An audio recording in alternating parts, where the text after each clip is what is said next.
알고하는 미국 알트 시즌 언제 오나요? 오긴 오나요? 촬영 시각은 6월 14일 날 12시 50분경입니다. 자, 알트의 대명사 이더리움.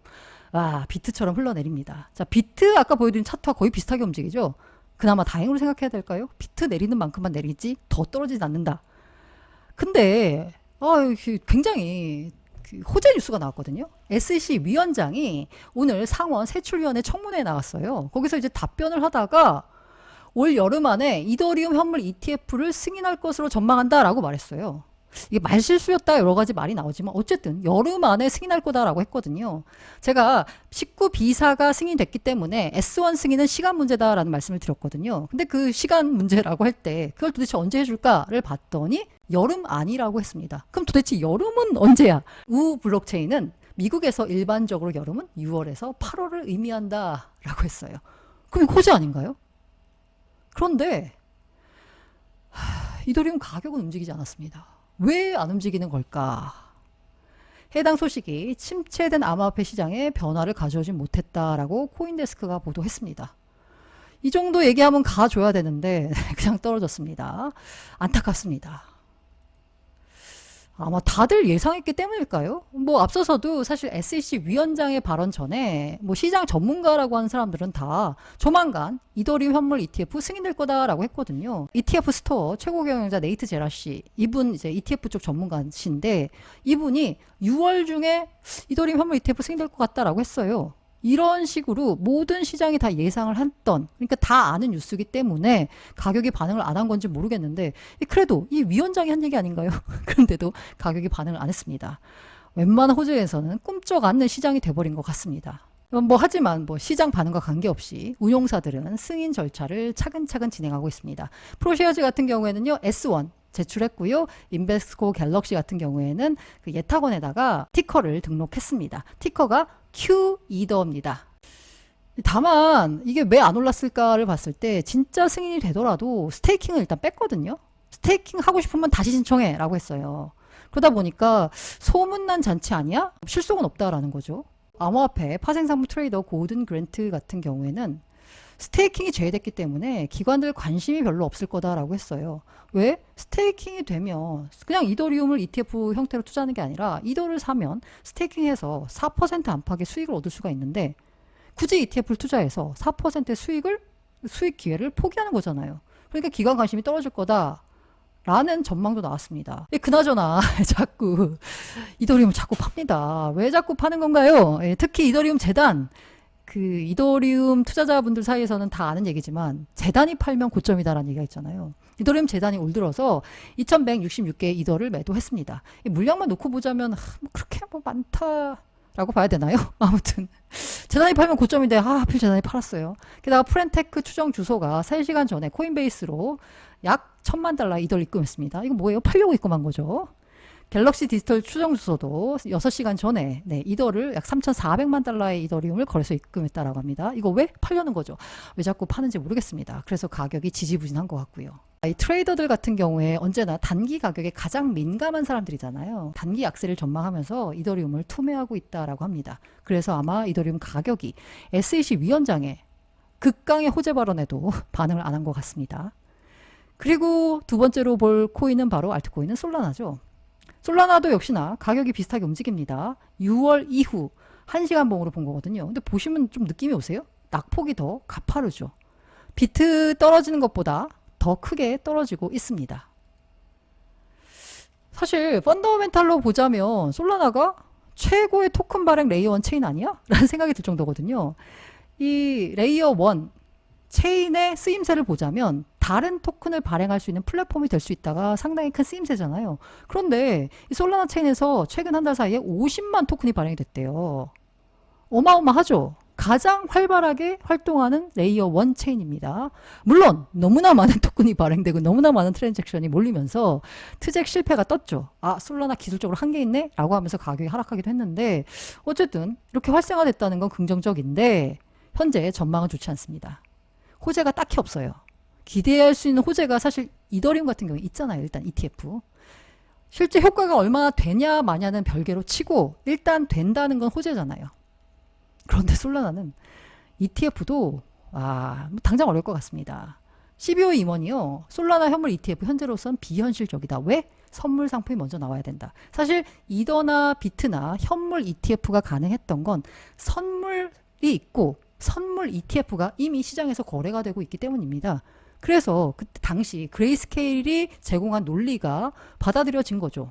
야, 비트코인 선물 ETF도 있는데 왜 현물 ETF는 안 되는 거야? 라는 논리였거든요. 이더리움도 마찬가지로 이더리움 현물 ETF가 승인되기 이전에 19비사 승인 이전에 이더리움 선물 ETF는 이미 시장에서 거래가 되고 있었습니다. 그러니까 선물이 먼저 나와야 되거든요. 선물이 나와야지 솔라나 ETF도 생각해 볼 수 있을 텐데 블룸버그 애널리스트는 길게 보면 다음 ETF는 솔라나가 가장 적합하다 라고 전망하긴 했습니다. 다만 갈 길이 멀죠. 그러다 보니 솔라나는 딱히 호재가 없고요. 기술적 관점에서 봤을 때 140달러를 지지하지 못한다면 115달러까지 급락할 수 있다라고 합니다. 자, 알트코인 다 소위 작살이 나고 있죠. 근데 이 와중에 유일하게 강한 코인이 있습니다. 무려 이 와중에 최고가를 경신한 코인이 있습니다. 바로 톤. 달러 대비 한 민트색인데 달러 대비해서도 최고가 경신했고요. 비트 대비해서도 급등했습니다. 어마어마합니다. 왜? 사실 톤의 가격도 놀랍지만 이 톤의 TVL도 놀랐습니다. 와, 이 TVL이요. 총 예치금이죠. 락업된 총 예치금인데 3월 기준에 2290만 달러였거든요. 그런데 4개월 만에 2000% 이상 성장했어요. TVL이 늘어나는 속도가 훨씬 가파릅니다. 이러다 보니까 당연히 톤 잘 나갈 거다라는 전망이 나올 수밖에 없죠. 메커니즘 캐피털 설립자 같은 경우에는 톤이 이번 사이클에서 가장 크게 성장할 거다라는 전망을 내놓기도 했습니다. 다만 이런 VC들이 혹은 어떤 그 인플루언서가 이렇게 특정 코인에 대해서 긍정적인 전망을 얘기할 때는 해당 사람이 해당 코인을 보유하고 있는지 포지션이 있는지를 확인해 봐야 됩니다. 이런 얘기를 그냥 받아들이지 마시고 포지션이 있는지 확인해 보시길 바랍니다. 자, 그런 의미에서 인플루언서가 보유한 코인을 뭘까? 이걸 관심 코인으로 두고 지켜보는 투자법도 있는데요. 이른바 주식시장에서 있는 따라잡기 투자법이 있습니다. 국민연금 따라잡기, 외국인 따라잡기, 잘 나가는 투자 자문사 따라잡기 이런 그 따라잡기 투자법이 있거든요. 물론 따라잡기 투자법이 주식시장에서 한계가 있는 게 뭐냐면 당장의 그 보유 비중 변화를 알 수가 없어요. 시간이 지난 다음에 보고서가 공개됐을 때 알 수 있거든요. 코인 같은 경우에는 좋은 게 뭐예요? 지갑 주소만 있으면 온체인으로 움직이는 걸 실시간으로 확인이 가능합니다. 그래서 그 따라잡기 투자법을 코인에도 적용해 볼 수가 있을 텐데 다만 인플루언서 고래 투자에 항상 성공하는 건 아닙니다. 투자 실패하는 경우 많은데요. 특정 고래 주소가 1411만 ENA를 바이낸스로 입금했다라고 합니다. 근데 요게 분석을 해봤더니 손절매 가능성이 있고요. 투자 수익률은 마이너스 44%. 따라잡기 투자법 좋은데 무조건 따라하다가는 퇴가망신할 수도 있다라는 거.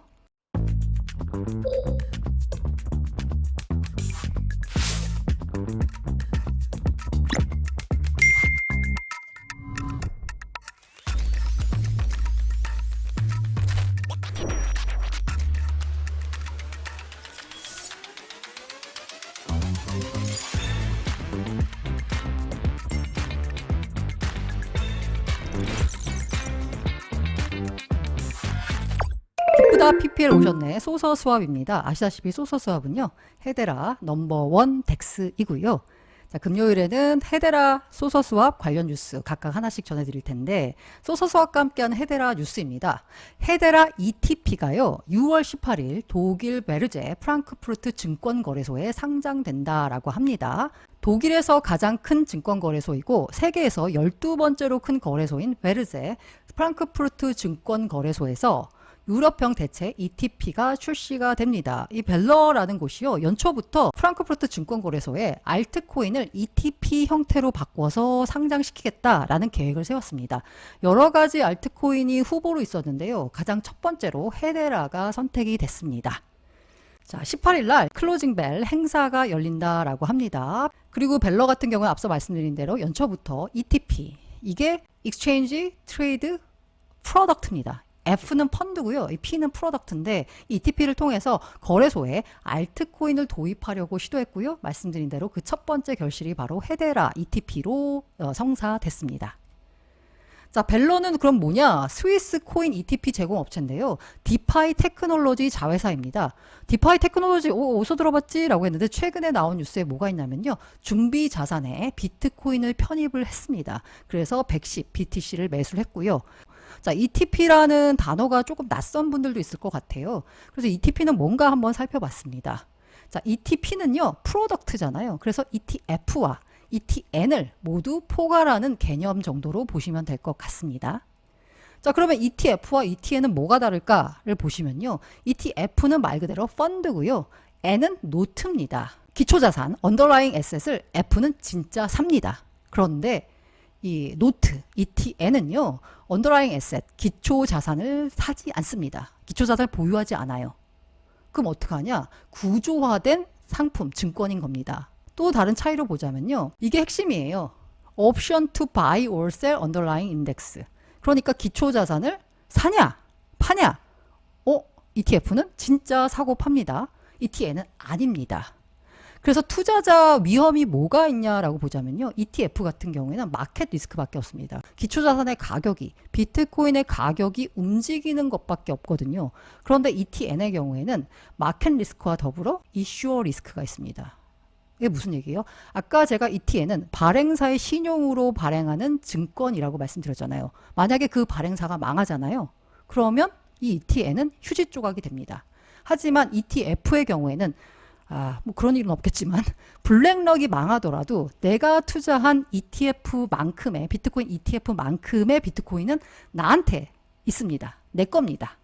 그러다 보니까 ETF는 시장 위험만 있고요. ETN은 시장 위험과 발행사 위험이 함께 있습니다. 아까 트래킹 에러는 말씀드렸죠. 얘는 진짜 그 기초자산을 사고 팔기 때문에 조금 오차가 큽니다. 이 오차를 제일 줄이는 게 바로 발행사의 능력인 거고요. ETN은 당연히 그냥 기초자산 따라가게 하면 맞는 거니까 작습니다. 이번에는 소서 스왑 뉴스입니다. 앞서 말씀드린 대로요. 지금 현재 24년 스프링 인센티브 기간입니다. 원래 나오던 보상이요. 헤데라 재단에서 지원한 헤데라를 가지고요. 추가 보상을 드리니까 많은 이용 부탁드립니다. 자, 오늘 갖고 온 소식은 6월 달에 진행된 소서 스왑 AMA입니다. 여러 가지 다양한 주제를 많이 다뤘습니다. 이 가운데 가장 궁금해하실 상장 얘기를 들고 와봤는데요. 참고로 5월에 비트겟에 소서가 상장이 됐습니다. 자, 상장은 언제쯤일까에 대한 질문이 나왔습니다. 이에 대한 대답이 굉장히 긍정적으로 나왔습니다. 물론 확정은 아닙니다만은 이번 달에 최소 1개의 중앙화 거래소에 상장될 것으로 예상하고 있으며 상장을 목표로 하고 있다 보다 상장될 것으로 예상하고 있다라는 것으로 봐서 또 하나의 중앙화 거래소에 소서 스왑 토큰이 상장될 것 같습니다. 2개의 거래소에 상장될 가능성도 있습니다. 2개까지는 모르겠고 하나는 될 것 같다라는 거고요. 조만간 또 다른 거래소에 상장이 될 거다라는 입장을 밝혔습니다. 소서 스왑의 제작 지원을 받았습니다. 모든 투자 판단과 그에 따른 투자 결과는 투자자 본인의 책임입니다. 뭐랄까 천인공노할 소식입니다. 이 천인공노할 소식이라는 표현이 너무 과하다 싶기도 하지만 내용을 보면 분노하지 않을 수가 없습니다. 미국 SEC와 테라폼 랩스, 그 테라 루나 프로젝트를 주도했던 곳이죠. 44.7억 달러, 약 6조 원입니다.에 합의를 했다라고 합니다. 와, 여기 그 44.7억 달러는 환수금 약 35억 달러, 판결 전 이자 4.6억 달러, 과징금 4.2억 달러가 포함됩니다. 게다가 권도영 전 대표는 테라폼 랩스 파산재단에, 그러니까 권 대표 개인으로 2억 달러를 지불해야 합니다. 만약에 법원이 이 합의를 승인하면 SEC와 테라폼 랩스의 법적 싸움은 끝이 난다라고 했습니다. 자, 이 부분은 민사 재판입니다. 물론 형사 재판이 남았기 때문에 권도영 전 대표에 대한 징역 등등 여러 가지 혐의들은 계속 재판을 진행해 봐야 되는데 민사적으로 피해를 입힌 부분에 대해서는 44.7억 달러, 약 6조 원에 합의를 했다라고 합니다. 투자자 입장에선 사실 형사재판이 남았다라고 하지만 얼마나 징역을 사는지 물론 응당의 대가를 받는 걸 바라겠지만 징역을 얼마나 사는지보다 나의 피해금을 보상받는 게 더 중요한 문제잖아요. 2가지 의문이 있습니다. 아까 대충 한 6조 원 된다라는 말씀을 드렸잖아요. 그럼 테라폼 랩스가 도대체 6조 원을 갖고 있을까? 일단 테라폼 랩스가 갖고 있는 자산이 예를 들어서 1조다라고 치면 선순위 채권자가 돼버립니다. SEC가. 그래서 SEC는 6조 원을 받아가야 되는데 1조 원밖에 없어요. 그러면 남아있는 1조 원은 다른 채권자 피해자들한테 돌아가는 게 아니라 SEC가 다 갖고 가는 겁니다. 게다가 SEC는 이 투자자와 달리 피해자와 달리 무담보 채권자입니다. SEC가 테라폼 랩스 측에다가 뭔가 돈을 빌려주거나 투자를 하거나 한 게 없어요. 그냥 행정적으로 법을 위반했기 때문에 그 벌금으로 6조 원 정도를 물린 겁니다. 이러다 보니까 이 6조 원이 있는지, 만약에 돈이 충분히 없다면 테라에 만약에 뭐 10조 원이 있다라고 하면 6조 원 떼주고, 피해자들 비용 좀 모자라긴 하네요. 어쨌든 SEC 먼저 상계가 되는 거거든요. 돈이 충분히 없다면 SEC가 피해자보다 먼저 보상을 받게 되는 겁니다. 과연 이게 맞는 걸까요? 정의일까요? 해당 벌금은 테라 사태로 피해를 입은 개인 및 기관 보상에 사용돼야 한다라면서 이더허브 창업자가 얘기를 했습니다. 자, 이렇게 되니까 깊은 빡침을 느낀 우리 기영이 형이 트윗을 올렸습니다. 제가 틀렸다면 바로 잡아주세요 라고 하면서 금융범죄를 저지르지 않고서는 40억 달러를 얻는 것은 불가능합니다. 테라폼 랩스가 갖고 있는 44.7억 달러니까 대충 45억 달러라고 했죠. 이걸 도대체 얘네가 어떻게 갖고 있지? 이건 범죄로 인해 얻은 수익이야. 금융범죄에 대한 정부의 합의는 법보다 돈을 우선시합니다. 법보다 돈을 우선시한다는 것은 미국의 사법 시스템이 망가졌다는 것입니다. 미국은 세계의 경찰 역할을 하면서 범죄 수익을 압수했지만 전 세계 피해자들에게 보상하지 않고 국고로 가져갔습니다. 참고로 권도영 도건은 한국 국적입니다 라고 했어요. 아주 깊은 빡침을 느낀 기영이 형입니다. 어쨌든 합의 소식이 나왔으니까 이 테라폼 랩스라고 하는 이 유명무실한, 빨리 뭔가 정리하고 싶은데 이거 정리했다가는 욕먹을 것 같으니까 정리를 그간 못하고 있었죠. 합의를 했으니까 테라폼 랩스 CEO는 회사를 해산할 계획이다 라고 하면서 자신들이 보유한 루나는 소각하겠다라고 밝혔습니다. 이러면 합법적으로 런 하는 거 아닌지 라는 생각이 들 수밖에 없습니다. 자, 그런데 아까 44.7억 원, 대충 한 6조라고 치면은요, 돈이 있다 라고 하면 어디서 돈이 난 걸까요? 기영이 형이 상당히 합리적인 의심을 제기했습니다. 이게 22년 5월 8일입니다. 8일에 벌어진 일이에요. 패깅을 복구한다고 거래소로 대충 코인베이스, 비트파이넥스, 크라켄, OKX, 후오비 글로벌 같은 곳으로 6만 5천 개의 비트코인을 보냈습니다. 그런데 이 보낸 다음에는 아시다시피 온체인 데이터가 온체인 상에서 움직일 때는 그 움직임을 체크할 수 있는데 일단 거래소로 들어가고 나면 그 다음에 이걸 뭐 어떻게 하는지는 알 수가 없어요. 그건 거래소 오더북을 봐야 되는 거니까. 과연 이들이 이 6만 5천 개 비트코인을 패깅 복구에 쓴 거 맞나? 라는 생각이 들죠. 우리 주기영 대표 기영자가 지적했습니다. 패그를 복구하는데 모두 사용했다는 증거가 있나요? 사실 없습니다. 이들은 했다라고 주장하고 있는데 없습니다. 그래서 합리적인 의심은 뭐냐? SEC와 44.7억 달러에 합의했다는 얘기는 SEC는 해당 금액을 받아낼 수 있다라는 계산이 섰다는 거잖아요.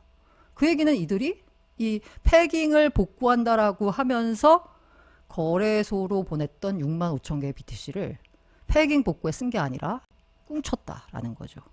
사실 LFG가 디패깅 사태가 나기 전에, 폭락 사태가 나기 전에 8만 개가 넘는 비트코인을 들고 있었습니다. 그런데 이 모든 난리가 끝난 다음에 남아있는 게 800개였나요? 그 정도밖에 그 지갑에 남아있지 않았어요. 패깅을 복구한다면서 거래소로 여러 차례 보냈는데 제 생각에는 합리적인 의심이 드는 건 뭐냐면 UST의 가치를 보시면요. 처음에 디패깅이 났을 때 초반에 약간 다시 회복하는 움직임을 보입니다. 그 회복하는 움직임을 보일 때 그 해시드 김서준 대표가 조만간 회복할 거다라는 뭐 페북에 게시물을 올리기도 했었죠. 그래서 나중에 여러 가지 비판을 받았지만 그 이유가 그렇게 거래소로 옮겨진 비트코인을 가지고 재원을 가지고 UST 가격 방어에 나섰는데 이후에 또 다른 외부 공격이 들어오자 여기 숏 공격이 들어오면 그걸 또 방어할 만한 재원이 있어야 되는데 1차적으로는 막았는데 그 다음 다시 아까 말씀드린 대로 패깅이 1달러를 붙었다가 다시 떨어지기 시작했어요. 그러면서 또 공격이 점점 세지니까 더 이상 못 버티고 다음부터 쭉쭉 내려간 거거든요.